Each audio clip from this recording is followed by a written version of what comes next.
ಅಸೂಯೆ ಮಾಡಬಾರ್ದು, ಸಂತೋಷ ಪಡಬೇಕು. ಜೀವನದಲ್ಲಿ ಕೊನೆಗೆ ಗುರಿ ಯಾವುದು ಹೇಳಿ? ಸಂತೋಷ ತಾನೇ. ಅದು ಬಿಟ್ಟರೆ ಇನ್ನೇನಿದೆ?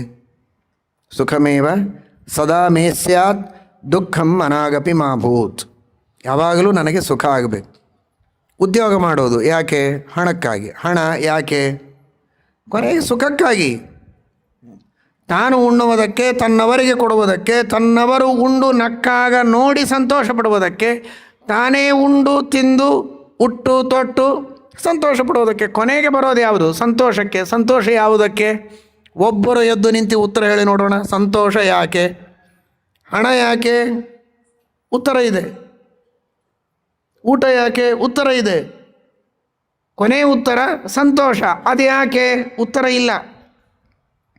ಟೀಕಾಕೃತ್ಪಾದರು ಹೇಳ್ತಾರೆ, ತಸ್ಸೈವ ಸ್ವರಸ ಸುಂದರತ್ವಾತ್. ಅದು ಅದಕ್ಕಾಗಿ ಬೇಕು, ಇನ್ನೊಂದಕ್ಕಾಗಿ ಅಲ್ಲ ಅದು. ಹೀಗಾಗಿ ಜೀವನದಲ್ಲಿ ಇರೋದೇ ಒಂದು ಸಂತೋಷ, ಒಂದು ತೃಪ್ತಿ, ಆನಂದ. ಇದು ತಾನೇ ಗುರಿ. ಹಾಗಾದರೆ ಯಾಕೆ ನಿಮ್ಮ ಸಂತೋಷಕ್ಕೆ ನೀವೇ ಕಡಿವಾಣ ಹಾಕ್ತೀರಿ?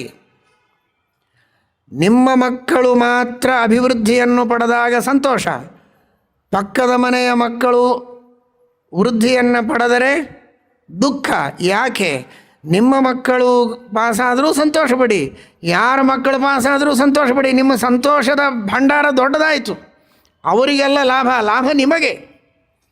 ಜಗತ್ತಿನೊಳಗೆ ಯಾರ ಮನೆಯಲ್ಲಿಯೇ ಪುತ್ರೋತ್ಸವ ಆದರೂ ನೀವು ಸಂತೋಷಪಟ್ಟರೆ ನಿಮ್ಮ ಮನೆಯೊಳಗೆ ಎಷ್ಟು ಸಲ ಆಗ್ತದೆ? ಪುರಾಣದಲ್ಲಿ ಕಥೆ ಕೇಳ್ತಿರಲ್ಲ, 200, 300, 1000, 2000 ಮಕ್ಕಳು ಅಂತ. ಅಷ್ಟು ಮಕ್ಕಳಾಗ್ತಾರ?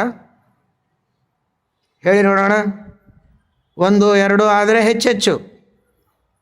ಮತ್ತು ಜೀವನದೊಳಗೆ 2 ಸಲ ಸಂತೋಷ ನಿಮಗೆ. ಜಗತ್ತಿನೊಳಗೆ ಯಾರ್ಯಾರ ಮನೆಯೊಳಗೆ ಪುತ್ರೋತ್ಸವ ಆಗ್ತದೆ ಎಲ್ಲ ಸಂದರ್ಭದೊಳಗೂ ನೀವು ಸಂತೋಷಪಟ್ಟರೆ ನಿಮ್ಮ ಸಂತೋಷಕ್ಕೆ ಮಿತಿಯೇ ಇಲ್ಲ. ಅಷ್ಟು ಸಂತೋಷದ ಸಾಗರದೊಳಗೆ ಮುಳುಗುತ್ತೀರಿ. ಯಾರ ಮನೆಯಲ್ಲಿ ಮಕ್ಕಳು ಹುಟ್ಟಿದ್ರು ಸಂತೋಷ, ಯಾರ ಮನೆಗೆ ನಮ್ಮ ಮನೆಯಲ್ಲಿ ಹೌದಾ ಅಂತ ಅಳೋದಕ್ಕಿಂತಲೂ ಸಂತೋಷದಿಂದ ನಿಮ್ಮ ಮಕ್ಕಳ ಮದುವೆ ಆದ ಹಾಗೇನೆ ನೀವು ಹಿಗ್ಗಿದರೆ ನಿಮಗೆ ದಿನಕ್ಕೆ ಒಂದು ದಿವಸ ಒಬ್ಬೊಬ್ಬರ ಮನೆಯಲ್ಲಿ ಮದುವೆ ಇರ್ತದೆ. ಮದುವೆ ಮುಹೂರ್ತ ಇದ್ದಾಗಿರ್ತದೆ. ಮಕ್ಕಳು ಹುಟ್ಟೋದಕ್ಕೆ ಏನು ಮುಹೂರ್ತ? ದಿವಸ ಮುಹೂರ್ತ ಇದ್ದೇ ಬೇಕಾಗೇ ಇಲ್ಲ. ನಿತ್ಯವೂ ಪುತ್ರೋತ್ಸವ ಎಲ್ಲ ಕಡೆಗೆ ನಡೀತದೆ. ನಿತ್ಯವೂ ಸಂತೋಷ ಪಡಿ. ಪುತ್ರೋತ್ಸವದ ಸಂತೋಷ, ವಿವಾಹದ ಸಂತೋಷ, ಕಲ್ಯಾಣೋತ್ಸವದ ಸಂತೋಷ ದಿವಸಾನೂ ಪಡೆಯೋದಕ್ಕೆ ಸಾಧ್ಯ ಇದೆ. ಯಾವಾಗ?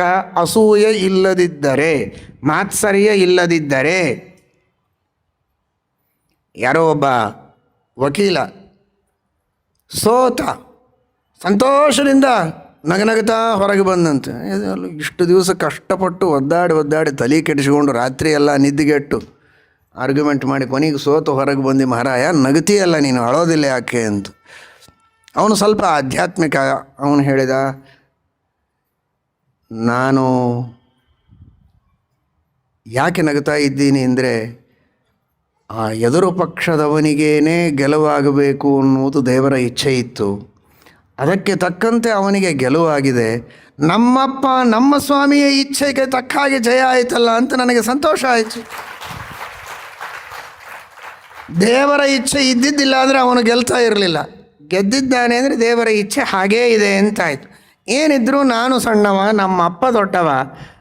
ಹರಿಚಿತ್ತ, ಸತ್ಯ ಹರಿಚಿತ್ತ, ನರಚಿತ್ತಕ್ಕೆ ಬಂದದ್ದು ಲವಲೇಶ ನಡೆಯೋದು. ನಾನು ಗೆದ್ದರೂ ಸಂತೋಷ, ನಾನು ಗೆದ್ದರೆ ಹಾಗೇ ದೇವರ ಇಚ್ಛೆ ಇದೆ ಅಂತ ತಿಳ್ಕೊತಾ ಇದ್ದೆ. ಯಾಕೆಂದರೆ ದೇವರ ಇಚ್ಛೆ ನನ್ನ ಕಣ್ಣಿಗೆ ಕಾಣೋದಲ್ಲ. ಈಗ ಅವನ ಗೆದ್ದ ಅಂದರೆ ಅದೇ ದೇವರ ಇಚ್ಛೆ, ಅದಕ್ಕೂ ಅಷ್ಟೇ ಸಂತೋಷ ಅಂತ. ಅಂದರೆ ಅವನಿಗೆ ದುಃಖನೇ ಇಲ್ಲ ನೋಡಿ. ತಾನು ಗೆದ್ದಾಗಲೂ ಸಂತೋಷ, ಇನ್ನೊಬ್ಬರು ಗೆದ್ದಾಗಲೂ ಸಂತೋಷ. ಈ ತರಹ ಅಸೂಯೆಯನ್ನು ಮೀರಿದ ವ್ಯಕ್ತಿಯ ಸಂತೋಷದ ವ್ಯಾಪ್ತಿ ಬಹಳ ದೊಡ್ಡದಾಗತ್ತೆ ಅಂತ.